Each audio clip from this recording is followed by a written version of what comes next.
Welcome to The Beatdown, tallying up the action from the greatest movies of yesteryear. Released in 1986, No Retreat, No Surrender is an 80s-tastic slice of karate action, as much The Karate Kid as it is Rocky IV, with its training montages and Russian baddie. As only Jean-Claude Van Damme's second movie, there was trouble on set with claims Van Damme was something of a bully, failing to hold back his kicks and punches, leading to a lawsuit by one of the bruised and beaten cast members. Further issues arose with the casting of Bruce Lee impersonator Kim Tae-jung. Unable to speak English, all of his scenes with lead Kurt McKinley are read off cue cards. Filmed over just 36 days, No Retreat, No Surrender remains a campy wonder, yet the fight scenes are fantastic, and in most parts it's saving grace. So, without further ado, let's get to the fights! Let's get ready to rumble! The movie begins at a dojo in downtown Los Angeles, introducing us to Jason and his sensei father Tom. Our first beatdown comes thick and fast at the 2-minute mark, as an over-enthusiastic Jason releases the Fury. What a dick! Leading to a bollocking from his dad, overlooked by this guy, whose raw acting talent set the bar for the rest of the movie. Evil bad guys arrive, looking to take over the dojo for some reason. Amongst them, a suited and booted Ivan the Russian. 80s Al Pacino goon fails to bring the message home.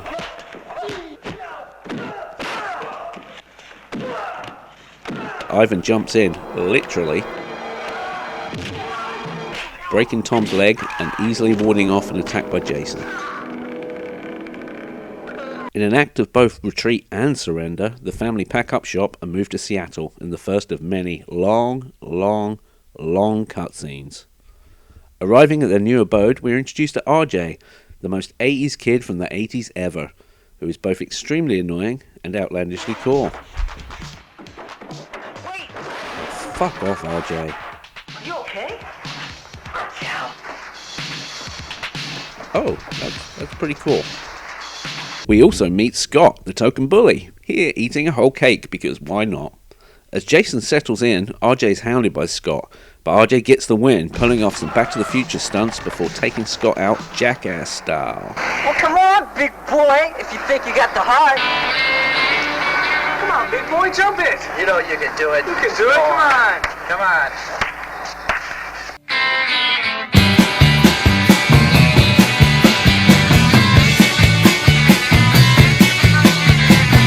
Scott and his gang plot revenge at a local burger joint. Jeez, look at those burgers. Everything was better in the 80s. They catch up with RJ and Scott swings him around a bit, presumably to weaken his core. Before, wha-bam! Jason flying kicks his ass. Who's the lard ass? Beat it, Brucey. Go on home and play with your wooden dolly. Take a walk, fat boy. You stay out of this or you're gonna get hurt. The boys escape and we get our first reminder of what the hell we are actually watching. No, not The Karate Kid. No retreat, no surrender. He said it! He said it! We are introduced by the medium of television to Ian Whirlwind Riley. The boys deciding they want to meet their hero, heading to his dojo to sign up. But things take a turn for the worse as Bully Scott is a member, stirring the shit with stand-in sensei and wannabe Backstreet Boy Dean, while showing off his invisible wounds.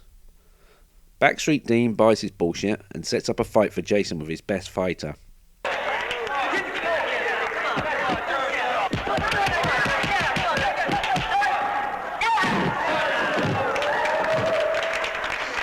Humiliated, the boys head off to a party for Jason's ex-girlfriend Kelly, who also happens to be the sister of hero Ian Whirlwind Riley. Jason quickly rekindles the romance after bringing Kelly a live animal in a box, getting some just as the bullies arrive.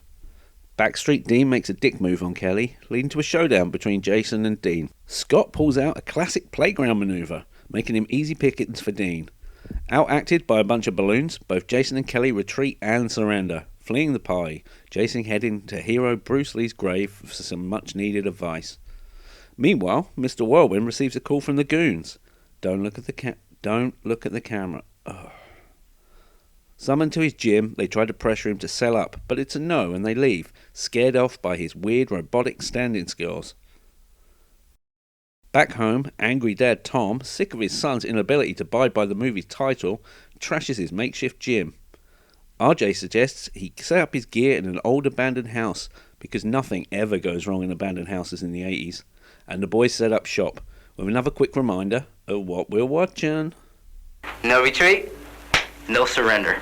Yeah, there it is. There it is. Tuckered out from all his running away, Jason nods off, only to be woken by a strange figure. Is it Freddy? Jason? Mr. Maypole? No, it's the ghost of Bruce fucking Lee. Here to train our boy. The metaphors come thick and fast. No, never mix Coke and lemonade. Leading to a plethora of training scenes and PE-style montages. Oh, those ankle weights are the worst.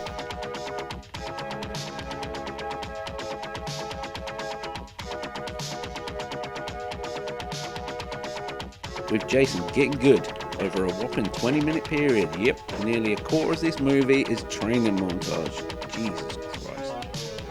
Finally able to do this, Jason is ready to rumble, with Bruce taking his leave back to Kung Fu Heaven. Meanwhile, Jason's dad has taken a job in a local dive bar, pouring pints ahead. After work, he's accosted by a guy he'd previously thrown out and his friends.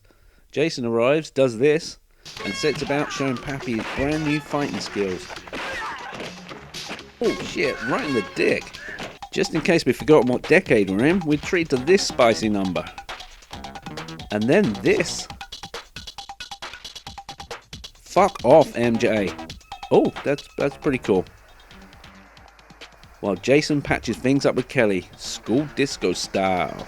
An overzealous poster guy lets us know there's a karate competition coming to town, with cow-eyed Al Pacino goon and the Whirlwind top billing. As to be expected from such a prestigious event, it's being held in a school gym. Oh, wait, a stadium with hundreds of people? No, a school gym. The top mafia guy is flown in, still eager to buy up all the country's dojos because prostitution and drug running clearly aren't bringing in the big bucks this master plan will. And we're introduced to bad guys, the Manhattan Maulers, up against the Seattle Sidekicks. But, plot twist! Head Goon tells the crowd they only need one guy to win the competition. Cue Ivan, in all his nipply glory. Ivan does his best Rocky IV impressions before quickly disposing of Backstreet Dean.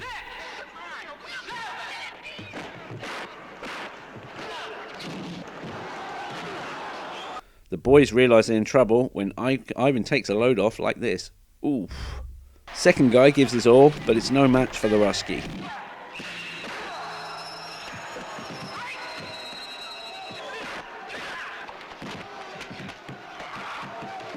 Eating canvas in the first round too.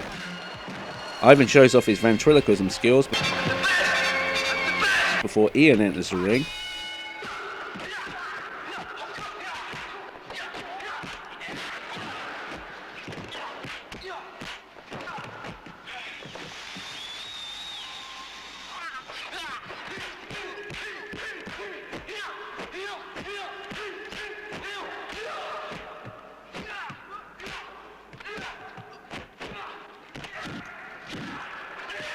Holding his own with some impressive moves until Head Goon instructs Ivan to release the Fury.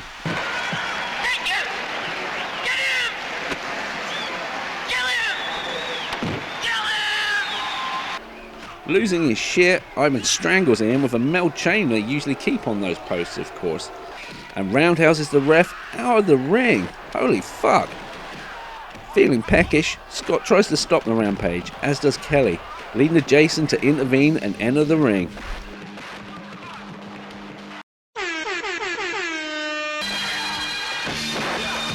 Bruce Lee to the max, Jason brings the pain, matching surpassing Ivan's skills. You're good. I get better.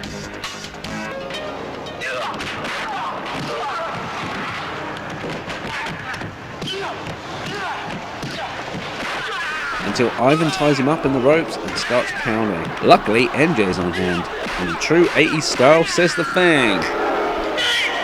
No retreat! No surrender! Pulling Jason back from the brink and unleashing the dragon.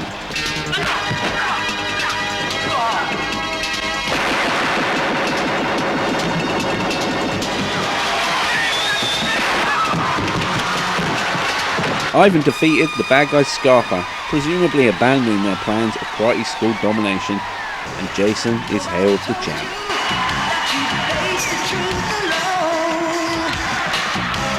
You got the power to lead. There are 14 fight scenes in No Retreat, No Surrender, with 22 men and only 1 woman feeling the pain, giving us a ratio of 1 beatdown every 9.6 minutes. The award for Best Beatdown goes to actor Kurt McKinney as Jason for this flip kick, pissing all over the Karate Kid's crane kick the year previous.